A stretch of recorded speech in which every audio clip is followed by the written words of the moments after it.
بعد مختصر حمد و صلات کے بعد میرے عزیز ساتھیوں اور قابل احترام بزرگوں اور بھائیوں، میں نے آپ کے سامنے اللہ پاک کے مقدس کلام میں سے تلاوت کی ہے۔ دعا ہے اللہ سے اللہ مجھے حق سے بیان کرنے کی اور آپ حضرات کو سمجھنے کی اور ہم سب کو عمل کرنے کی توفیق عطا فرمائے۔ جو میں نے آپ کے سامنے قرآن کی آیت پڑھی ہے، اس کا مختصر معنی یہ ہے فَلْيَحْذَرِ الَّذِينَ يُخَالِفُونَ عَنْ أَمْرِهِ، ان لوگوں کو ڈرنا چاہیے،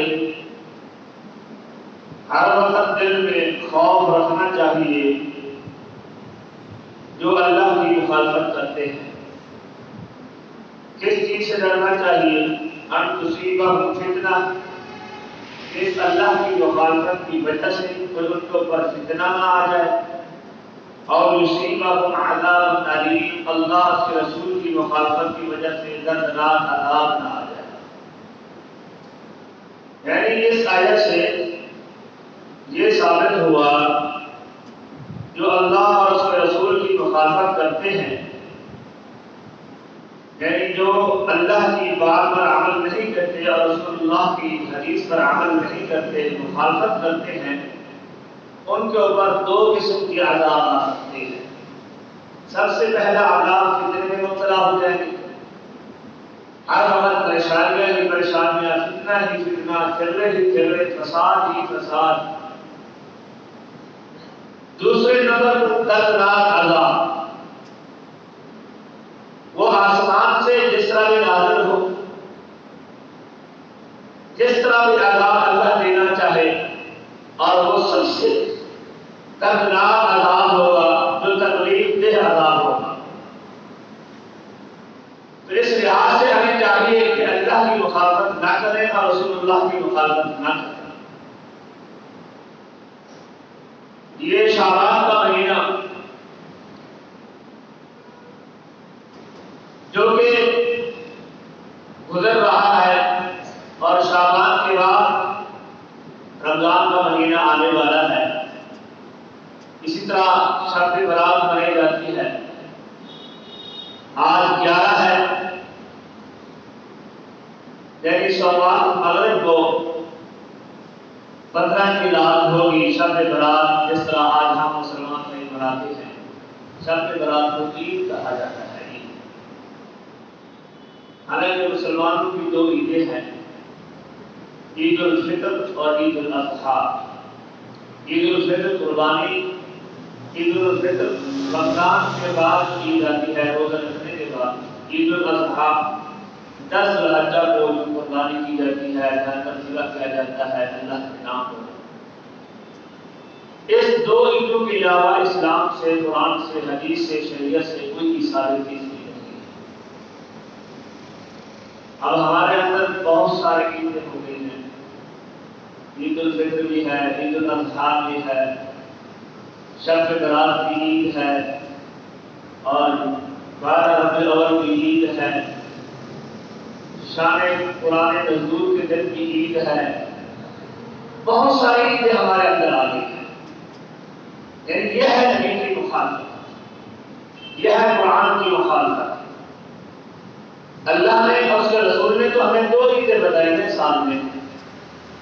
اگر اپنی مرضی سے عید منائیں گے تو یہ مخالفت ہے۔ کیا مخالفت ہوگی؟ اللہ فتنے میں مبتلا کر دے گا یا دردناک عذاب نازل کر دے گا۔ رسول اکرم حضرت ابو ہریرہ رضی اللہ تعالیٰ عنہ فرماتے ہیں کل امتی یدخلون الجنہ الا من ابی، میری ساری امت جنت میں جائے گی مگر جس نے جنت میں جانے سے انکار کیا وہ جنت میں نہیں جائے گا۔ صحابہ نے عرض کیا حضور کون جنت میں جانے سے انکار کرتا ہے؟ ہر آدمی چاہتا ہے کہ میں جنت میں چلا جاؤں، آرام اور سکون سے آخرت کی زندگی گزاروں۔ کون چاہتا ہے کہ میں جہنم میں جاؤں؟ رسول اکرم صلی اللہ علیہ وسلم فرماتے ہیں جو شخص من اطاعنی، میری اطاعت کرے گا، میری بات پر عمل کرے گا اور میرے دین پر عمل کرے گا، اپنی زندگی گزارے گا، دخل الجنہ، وہ جنت میں جائے گا۔ نافرمانی کرے گا، میری بات پر عمل نہیں کرے گا، اپنی منمانی کرے گا، اپنی خواہش کے مطابق زندگی گزارے گا، جو دل کہے گا، جو خواہش کہے گی اس کے تابع کر دے گا، تو فرمایا ومن ابا، اس نے جنت میں جانے سے انکار کیا۔ جنت میں جانے سے انکار کون کرے گا؟ لیکن جو نبی کی بات نہیں مانے گا وہ یا اس نے جنت میں جانے سے انکار کیا۔ جو نبی کی بات مانے گا وہ یا اس نے جنت میں جانے کا خواہش کی اور اللہ کو جنت میں جانے کی یہ خواہش پوری کر دے گا قیامت کے دن۔ تو میرے محترم بھائی، حضرت عائشہ صدیقہ رضی اللہ تعالیٰ عنہا فرماتی ہے کہ رسول اکرم صلی اللہ علیہ وسلم نے فرمایا من احدث فی امرنا ھذا ما لیس منہ فہو رد، متفق علیہ، بخاری اور مسلم شریف کی حدیث ہے۔ حضرت عائشہ صدیقہ رضی اللہ تعالیٰ عنہا اس کے راوی ہیں، کہتی ہیں کہ اللہ کے رسول صلی اللہ علیہ وسلم نے فرمایا جو شخص کوئی نئی بات بنا کر لوگوں کو بتاتا ہے اور کہتا ہے یہ بات دین ہے، قرآن ہے، حدیث ہے، شریعت ہے، تو فرمایا وہ بات ما لیس منہ، میرے اس دین میں میری شریعت میں وہ بات نہیں ہے، نہ قرآن میں ہے نہ حدیث میں ہے، حالانکہ وہ کہتا ہے یہ دین ہے، یہ قرآن ہے، یہ حدیث ہے، یہ نبی کی شریعت ہے، یہ صحابہ کا عمل ہے، آپ نے فرمایا وہ رد، وہ مردود ہے، مقابلے قبول نہیں ہے۔ آئیے اب جو چیز اللہ کے رسول صلی اللہ علیہ وسلم سے ثابت ہے، یہ صحابہ سے ثابت ہے، وہ عبادت ہے۔ جو ثابت نہیں ہے ساری رات عبادت کرتے رہو، ساری رات رکوع اور سجدے کی حالت میں گزار دو، اگر اس عبادت کو اللہ کے رسول صلی اللہ علیہ وسلم نے نہیں کیا اور اس عبادت پر اللہ کے رسول نے مہر نہیں لگائی، اس عبادت کی اللہ کے رسول نے اجازت نہیں دی، تو یہ ساری رات کی باتیں تمہاری ضائع ہو جائیں گی، الٹا تمہارا گناہ ہوگا۔ اللہ کی بھی مخالفت اور نبی کی بھی مخالفت ہو۔ اسی طرح حضرت ارباب بن ساریہ رضی اللہ عنہ فرماتے ہیں قال صلی اللہ علیہ رسول اللہ صلی اللہ علیہ وسلم، ہم اللہ کے رسول صلی اللہ علیہ وسلم کے پیچھے نماز پڑھی، آپ نماز پڑھ کے فارغ ہوئے، اقبل علینا فوعظنا موعظة بلیغة، پھر ہماری طرف توجہ ہوئے، رخ کیا، ہماری طرف چہرہ کیا، اور اس کے بعد اللہ کے رسول صلی اللہ علیہ وسلم نے ایک بہت بڑا لمبا خطبہ اور فصیح بلیغ خطبہ دیا، یعنی درس کیا، واضح و نصیحت کی۔ حتیٰ کہ صحابہ کہتے ہیں اتنی واضح و نصیحت کی ہمارے دل کہاں اٹھے، لرز اٹھے، رونے لگے، ہم آنکھوں سے آنسو جاری ہو گئے، سارے صحابہ رو رہے تھے۔ اللہ کے رسول صلی اللہ علیہ وسلم اسی خطبے میں فرماتے ہیں قال اوصیکم بتقوی اللہ، میں تمہیں تقوی کی وصیت کرتا ہوں۔ تقوی کی وصیت، تقوی کیا ہے؟ اس کا لفظی معنی پرہیزگاری بھی ہے، خوف بھی ہے، ڈر بھی ہے، یعنی اللہ سے ڈرنا، پرہیزگاری اختیار کرنا، اور کسی کا حق نہ کھانا، اور کسی کو نہ ستانا، کسی کے ساتھ زیادتی نہ کرنا، اپنی آنکھوں کو غلط جگہ پر استعمال نہ کرنا، فرمایا یہ ہے تقویٰ، اور یہ ہے خوف، یہ ہے ڈر، یہ ہے پرہیزگاری۔ یعنی تقویٰ کیا ہے؟ مختصر یعنی دنیا کی تمام زیب و زینت والی چیزوں سے محبت نہیں کرنی، آخرت کے ساتھ محبت کرنی ہے، اور دنیا کے تمام شیطانی عمل سے علیحدہ رہنا ہے، اور ان تمام شیطانی عمل سے علیحدہ رہ کر اللہ کی عبادت کرنی ہے، رسول اللہ کی بات ماننی ہے، یہ ہے تقویٰ۔ مختصر بات، رسول اکرم صلی اللہ علیہ وسلم فرماتے ہیں اوصیکم بتقوی اللہ، میں تمہیں تقوی کی وصیت کرتا ہوں، والسمع والطاعۃ، اور اپنے تمہارے امیر جو بنایا گیا ہے، امیر تمہارے اندر جو بنایا جائے گا اس کی اطاعت کرنے کی، اس کی بات سننے کی، اس کی بات ماننے کی میں تمہیں وصیت کرتا ہوں۔ وَإِنَّ عَبْدًا حَبَشِيًّا، اگرچہ تمہارے اندر امیر ایسا بنایا گیا ہو جو حبشی کیوں نہ ہو، غلام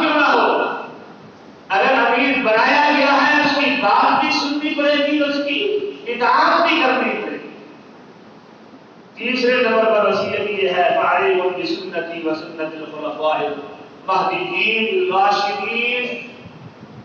تیسرے نمبر پر میری وصیت تمہیں یہ ہے کہ میری سنت کو تم نے لازم پکڑنا ہے، میری سنت کو تم نے لازم پکڑنا ہے، اور میرے خلفائے راشدین کی سنت کو، ان کے عمل کو، ان کی طرز زندگی کو اپنانا ہے، یہ ہے کامیابی۔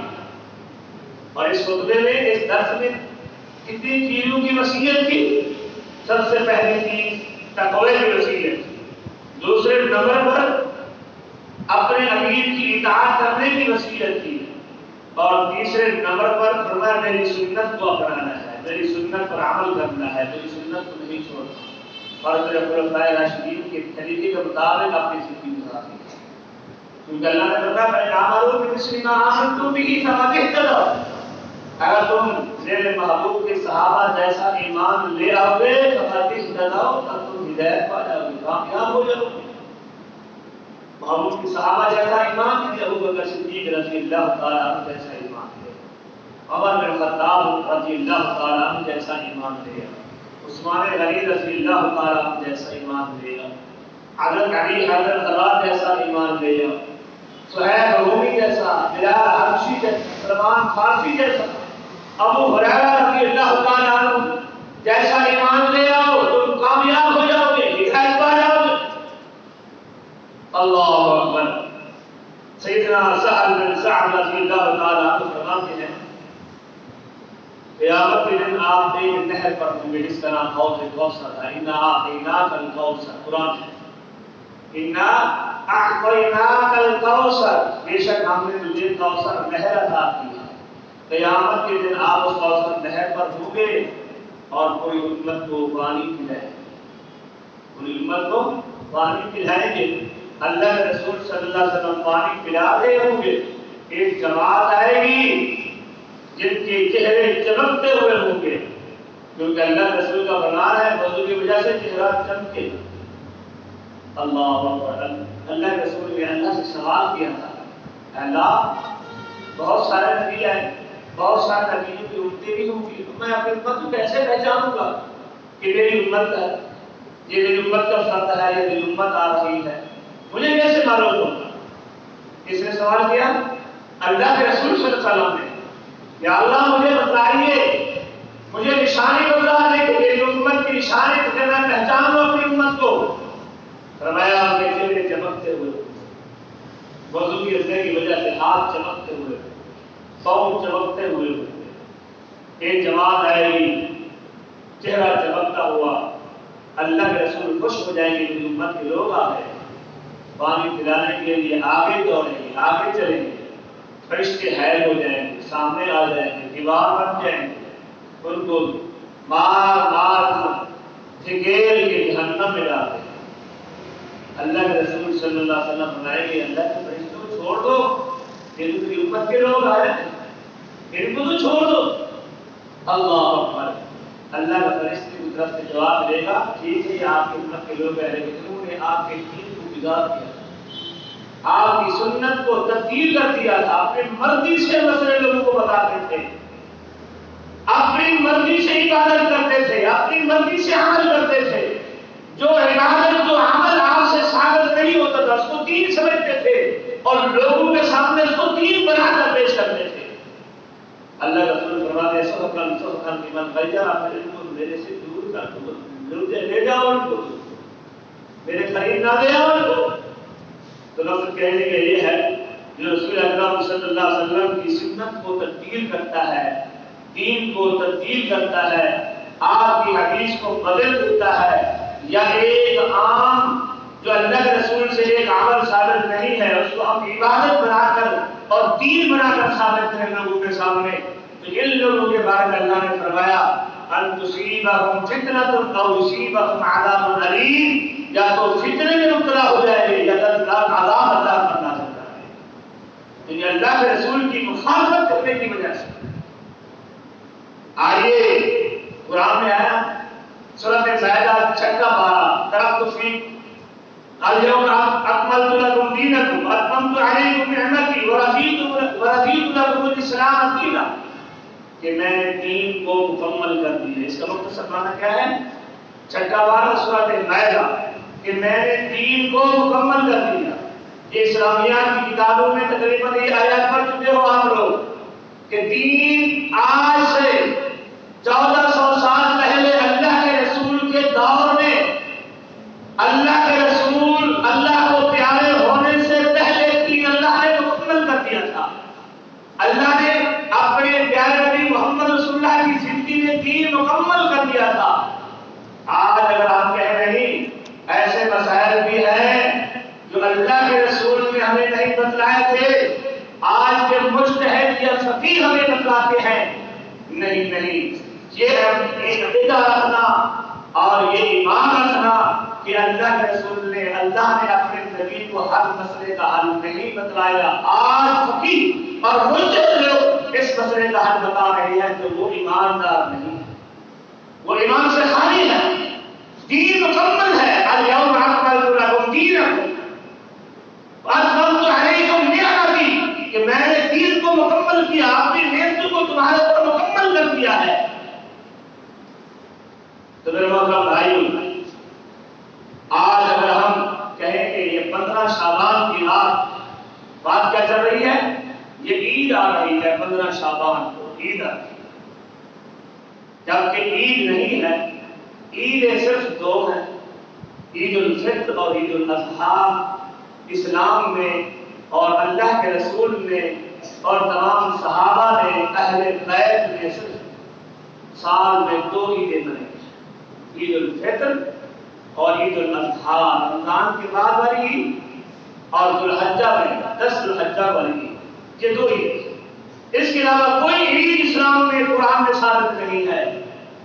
آئیے میرا دعویٰ ہے اگر کوئی دکھلا دے ابو بکر صدیق رضی اللہ تعالیٰ عنہ کا عمل، انہوں نے 15 شعبان کو عید منائی ہو یا 12 ربیع الاول کو عید منائی ہو یا قرآن جب جس رات میں نازل ہوا اس کو عید منائی ہو، اگر کوئی ثابت کر دے ابو بکر صدیق رضی اللہ تعالیٰ عنہ سے انہوں نے عید منائی تھی، عمر بن خطاب، اگر ہمارا ایمان ہے صحابہ پر، یقین ہے کہ صحابہ جنتی ہیں، اللہ ان پر راضی ہے، جنت کے سرفراز دنیا میں زندگی میں مل چکے تھے.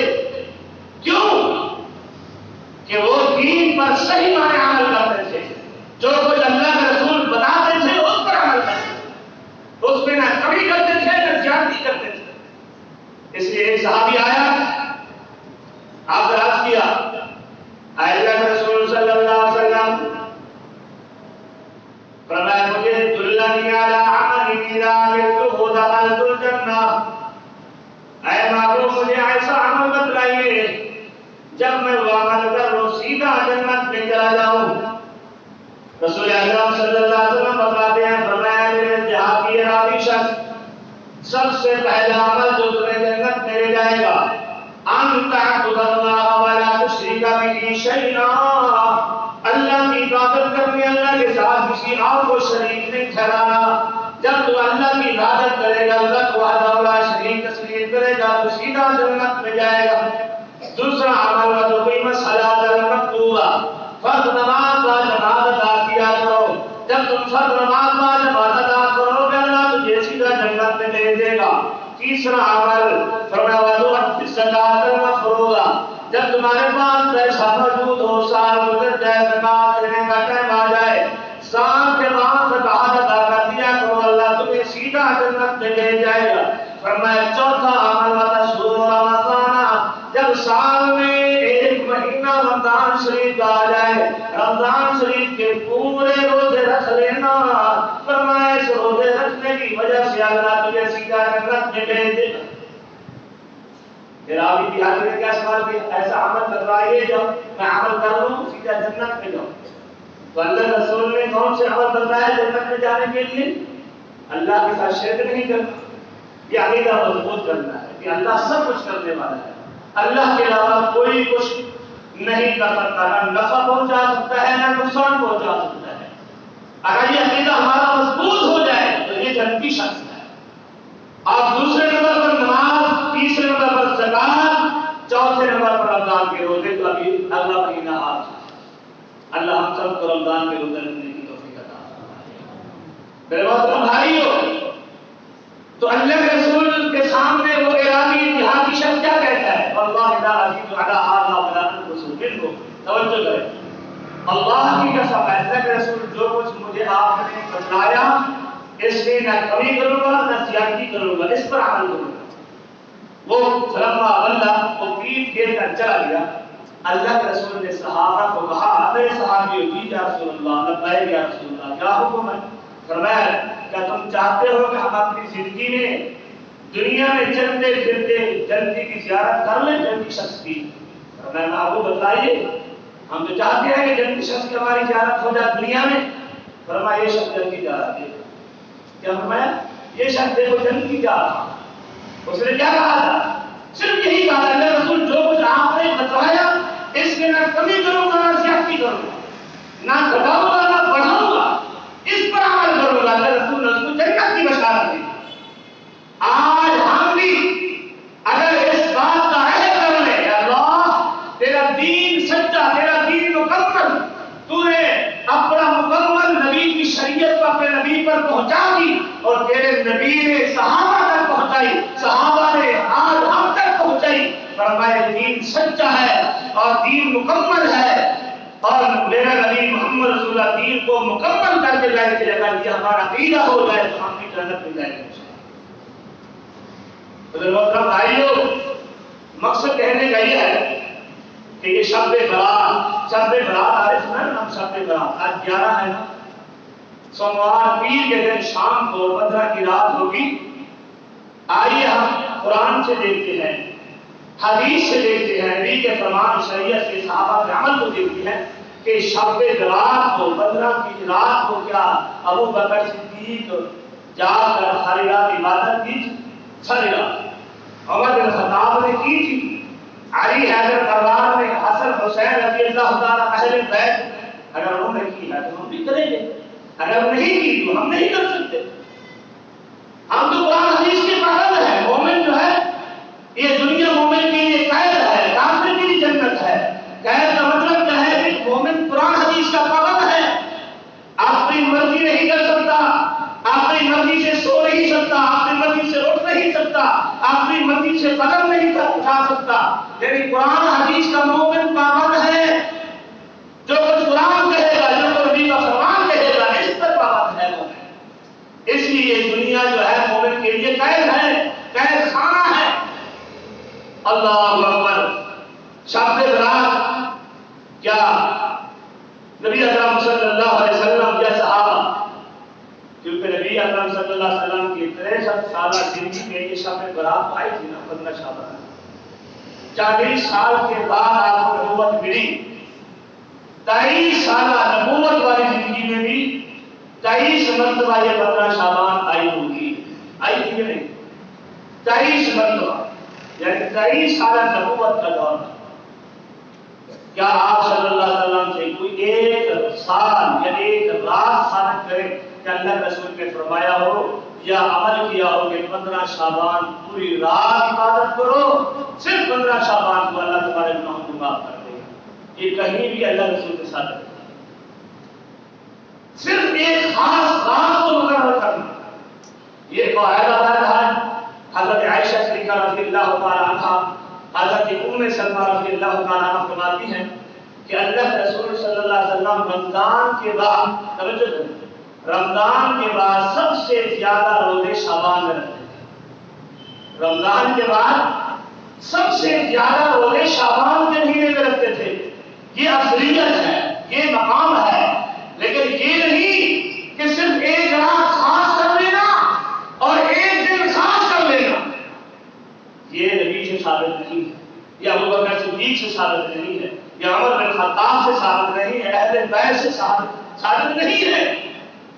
اگر محترم بھائیوں، حضرت عائشہ صدیقہ رضی اللہ تعالی عنہا فرماتی ہیں کہ جو روزے رمضان میں مجھ سے چھوٹ جاتے تھے میں کم مکمل کرتی تھی شعبان کے مہینے. جو رمضان میں، کیونکہ عورت کمزور ہے، مخصوص ایام آتے ہیں، روزے ہر مہینے اور ہر مہینے مخصوص ایام کی وجہ سے رمضان کا مہینہ بھی آتا ہے، اس میں روزے چھوٹ جاتے ہیں. اس چھوٹنے کی وجہ سے حضرت عائشہ صدیقہ رضی اللہ تعالیٰ فرماتی ہے میں یہ رمضان کی روزوں کی قضا شعبان کے مہینے میں کرتی تھی۔ ایک تو وجہ یہ ہے کہ میں ہر وقت اللہ کے رسول کی خدمت میں رہتی اور مجھے روزے رکھنے کا موقع نہیں ملتا، اور دوسری وجہ یہ تھی کہ اللہ کے رسول صلی اللہ علیہ وسلم شعبان کے مہینے میں سب سے زیادہ روزے رکھتے تھے، یہ فضیلت تھی شعبان کی۔ اور تیسری وجہ یہ ہے کہ میں موقع پا کر اللہ کے رسول کی روزے کی حالت میں ہوتے تھے اور موقع پا کر میں بھی روزے کی قضا مکمل کر لیتی تھی شعبان کے۔ یہ ہے فضیلت شعبان کی۔ صرف شعبان کی 15 رات کی فضیلت کہیں سے زیادہ ثابت نہیں ہے، پورے مہینے کی شعبان کی فضیلت ہے، لیکن علیحدہ مقام ہے۔ صحابہ کہتے ہیں، سوال کہتے ہیں رسول صلی اللہ علیہ وسلم رمضان کے بعد کون سا مہینہ افضل ہے؟ رمضان کے بعد کون سا مہینہ افضل ہے؟ میں شعبان، کیا فرمایا؟ شعبان کا۔ یہ ایک مقام کے لحاظ سے، فضیلت کے لحاظ سے یہ شعبان کا مہینہ ایک بہترین مہینہ ہے، بخشش والا مہینہ ہے، ایک مقام والا مہینہ ہے، لیکن ایک رات خاص کر لینا میرے نبی سے ثابت ہے۔ آئیے مجھے دکھا دیں یہ عمل، یہ آپ کا طریقہ ہمیں دکھائیں تاکہ ہم بھی شروع کریں۔ ہم کیوں محروم رہے؟ صحابہ کا عمل دکھلائیں، صرف ایک رات ہی صحابہ نے عمل کیا ہو، ایک رات ہی نماز پڑھی ہو اور 15 کے دن کا ہی روزہ رکھا ہو، اس کے بعد روزے نہیں رکھے۔ ہم صرف 15 کی رات کو جاگ لیتے ہیں، ایک روزہ رکھ بس ہم بخشے گئے، تو اس کے بعد نہ رمضان کے روزے کی پرواہ ہے، نہ باجواب ہر نماز پڑھنے کی پرواہ ہے، نہ قرآن پڑھنے کی پرواہ ہے، صرف ایک رات جاگ لیا، روزہ رکھ لیا، سنتے پڑھ لی، نوافل پڑھ لی، بس بخشے گئے۔ ایمان سے بتاؤ اس سے بخشے جائیں گے ہم؟ صرف ایک رات محسوس کر لی، وہ بھی رات میں نبی سے ثابت نہ ہو، صحابہ سے ثابت نہ ہو، پھر ہم کہیں یہ دین ہے، ہم کہیں یہ عبادت ہے؟ نہیں۔ اللہ اکبر، اللہ اکبر۔ تو میرے محترم بھائیوں، بسا اوقات ہمارے ساتھی جو ہیں کہتے ہیں یہ شعبان کی 15 کی رات کو قرآن نازل ہوا۔ توجہ، شعبان کی 15 کی رات کو کیا ہوا ہے؟ قرآن نازل ہوا ہے، حالانکہ شعبان کی 15 کو قرآن نازل نہیں ہوا۔ آئیے میں تمہیں دلیل دیتا ہوں۔ رب کا قرآن کیا کہتا ہے؟ فرمایا شہر رمضان الذی انزل فیہ القرآن ہدی للناس وبینات من الہدی والفرقان۔ فرمایا رمضان کا مہینہ، توجہ کریں، دوسرا پارہ شہر رمضان الذی، یہ رمضان کا مہینہ انزل فیہ القرآن، جس میں اللہ نے قرآن کو نازل کیا۔ اب دوسرا پارہ جائیے اٹھائیے اور مطالعہ کریں، پڑھیں۔ اللہ کہتا ہے کہ میں نے قرآن کو رمضان کے مہینے میں نازل کیا۔ آئیے پھر آگے دیکھتے ہیں کہ رمضان کے مہینے میں تو نازل کیا، کون سے عشرے میں اور کون سی رات میں نازل کیا؟ رمضان کے مہینے میں کون سے عشرے میں اور کون سی رات میں؟ آئیے آخری بار اللہ نے کیا فرمایا؟ فرمایا اِنَّا أَنزَلْنَاهُ فِي لَيْلَةِ الْقَدْرِ، بے شک ہم نے اس قرآن کو لیلۃ القدر جیسی عظیم رات میں نازل کیا۔ صاف دلیل، واضح دلیل ہے۔ اِنَّا أَنزَلْنَاهُ فِي لَيْلَةِ الْقَدْرِ وَمَا أَدْرَاكَ مَا لَيْلَةُ الْقَدْرِ، بے شک ہم نے اس قرآن کو جاؤ جمع اٹھاؤ اپنے گھر میں، ترجمہ اٹھا کر مطالعہ کر لینا، پڑھ لینا اس کا معنی کیا ہے۔ اِنَّا أَنزَلْنَاهُ فِي لَيْلَةِ الْقَدْرِ، بے شک ہم نے اس قرآن کو لیلۃ القدر جیسی عظیم رات میں نازل کیا۔ وَمَا أَدْرَاكَ مَا لَيْلَةُ الْقَدْرِ، تمہیں کیا معلوم کہ لیلۃ القدر کیسی عظیم رات ہے؟ فرمایا لیلۃ القدر خیر من الف شہر، لیلۃ القدر 1000 مہینے کی عبادت سے 1 رات کی عبادت افضل۔ اللہ نے قرآن کو رمضان کے مہینے میں اور لیلۃ القدر جیسی عظیم رات میں نازل کیا۔ سورۃ دخان کی دلیل پیش کرتے ہیں، کہتے ہیں قرآن نے فرمایا بالحامیم والکتاب المبین انا انزلناه فی لیلۃ مبارکۃ انا کنا منذرین فیہا یفرق کل امر حکیم. فرمایا 25واں پارہ سورۃ دخان، بے شک ہم نے اس قرآن کو، اس واضح کتاب کو ہم نے فرمایا بابرکت رات میں نازل فرمایا، لیلۃ مبارکہ، فرمایا حامیم والکتاب المبین انا انزلناه فی لیلۃ مبارکہ انا کنا منذرین، تاکہ ہم اس قرآن کے ذریعے لوگوں کو ڈرائیں، اس قرآن کے ذریعے لوگوں کو ڈرائیں. اس لیلہ مبارکہ، اس لیلہ مبارکہ بابرکت رات سے مراد کون سی رات ہے؟ لیلۃ القدر رات ہے، نہ کہ 15 شعبان کی رات ہے. کیونکہ اللہ نے تمہارے سامنے دلیل پیش کی، شہر رمضان الذی انزل فیہ القرآن. دوسرا بات، اللہ نے قرآن کو رمضان کے مہینے میں نازل کیا. کون سی رات میں؟ انا انزلناہ فی لیلۃ القدر، ہم نے لیلۃ القدر میں نازل کیا ہے. اللہ اکبر، یہ قرآن بھی افضل اور مہینہ بھی افضل، یہ قرآن بھی افضل اور رات بھی تمام راتوں سے افضل ہے. تو میرے محترم بھائیو، اس آیت سے دلیل پکڑنا کہ 15 شعبان کی رات کو قرآن نازل ہوا، تو یہ شہر رمضان الذی انزل فیہ القرآن کدھر جائے گی یار؟ اس کا انکار ہو گیا. انا انزلناہ فی لیلۃ القدر، آخری پر سورۃ قدر میں، بے شک ہم نے اس کو لیلۃ القدر میں نازل کیا. یہ صحیح آیت کہاں جائے گی بتاؤ؟ یہ اپنی طرف سے تعویل نہیں کرنی چاہیے. آئیے قرآن کا مطالعہ کریں. اللہ اکبر، اللہ اکبر. برات نہیں کرا لیا، نئی نئی کام کرنے والے یہ درخان جو 4 پہیا ہمارے دیہات میں بنانے کے جاتوں کے بعد ختم ہو گیا، نئی حجامت بنانے کے لیے آتے تھے، چھوٹا موٹا کام درخان کام لیکن گھر میں آیا تو ہم برات وہ ہمارے پاس لے جائے. سال کے بعد جب گندوں کی موسم ہوتی ہے برات لینے کی، برات ہے نا، اس کو برات شادی کی برات آ گئی، شادی کی برات آ گئی.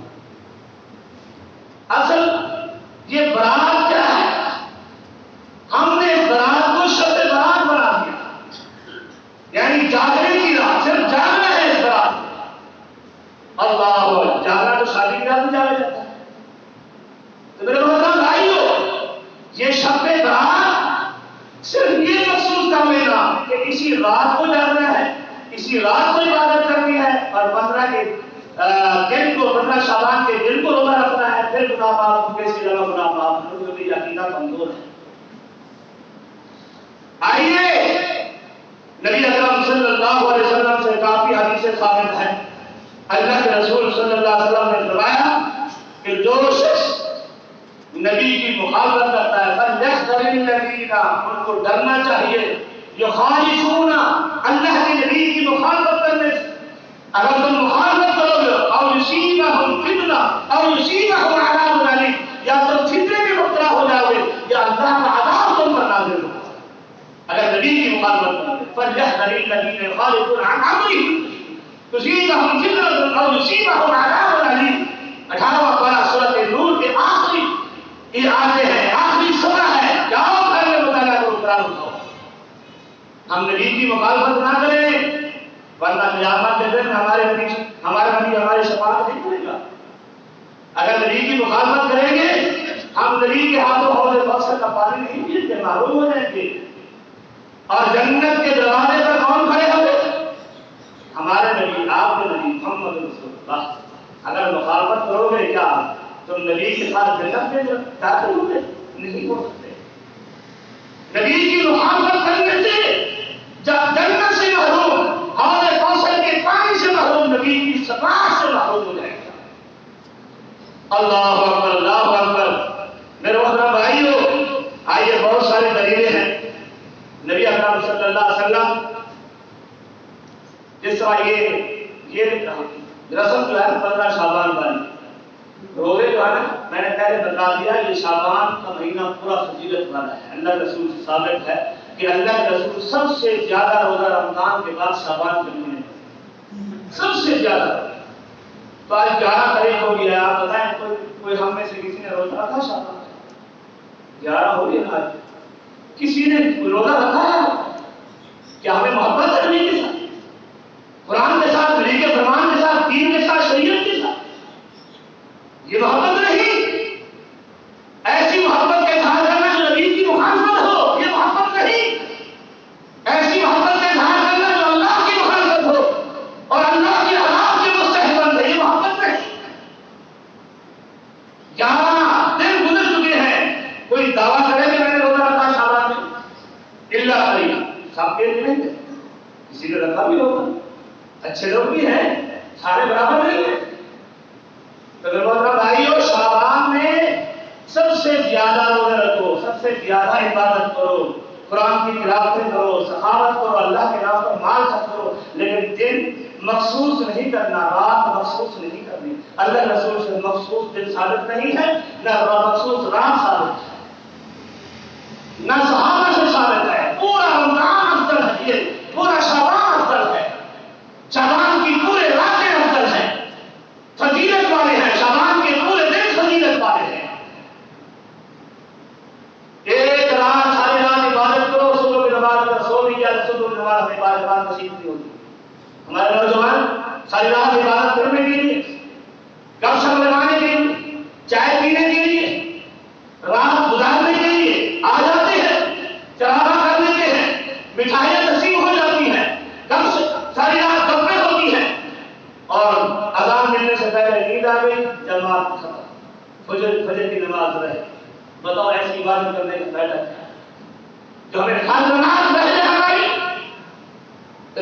بھائیو، ہمارا یہ عقیدہ ہے کہ 15 شعبان کی رات کو روحیں گھر میں آتی ہیں. یہ غلط عقیدہ ہے. گھر میں کوئی بھی نہیں آتا. اگر آتا تو ہم اپنے باپ سے پوچھ لیتے ابا جی تمہارے ساتھ کیا ہو رہا ہے، بیٹے کیا ہو رہا ہے، اے دادا آپ کو کیا ہو رہا ہے، اے نانا آپ کو تمہارے ساتھ کیسے گزر رہی ہے، ابھی جان تمہارے ساتھ کیسے گزر رہی ہے. اللہ من ورائہم برزخ الی یوم یبعثون. 18واں پارہ سورۃ المؤمنون. اللہ نے فرمایا جو مر جاتا ہے وہ عالم برزخ ہے، اس کو معلوم نہیں کہ کیا ہو رہا ہے دنیا میں، اس کو نہیں معلوم کہ دنیا میں کیا ہو رہا ہے.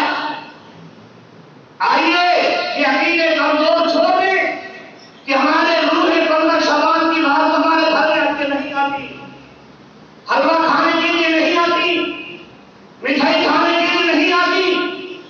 کیا سال کے بعد ہمارے حلوے کی ضرورت ہے ہمارے دعوت کے روح کی؟ پہلے کون سے جاتا ہے ان کو؟ ناراض نہیں ہو رہا، یہ مسئلے کی بات ہے. میں معذرت کا بات، میں اگر کسی کا دل دکھ رہا ہے تو اسے معذرت نہیں کرتا. یہ قرآن و حدیث کی بات ہے، نبی کی شریعت کی بات کر رہا ہوں کہ جو مر جاتا ہے وہ آنے میں بن سکتے ہیں، نہیں معلوم دنیا میں کیا ہو رہا ہے. اگر ہو رہا ہے تو پھر ہم اس سے بھی پوچھتے ہیں میرے ساتھ کیا گزر رہی ہے.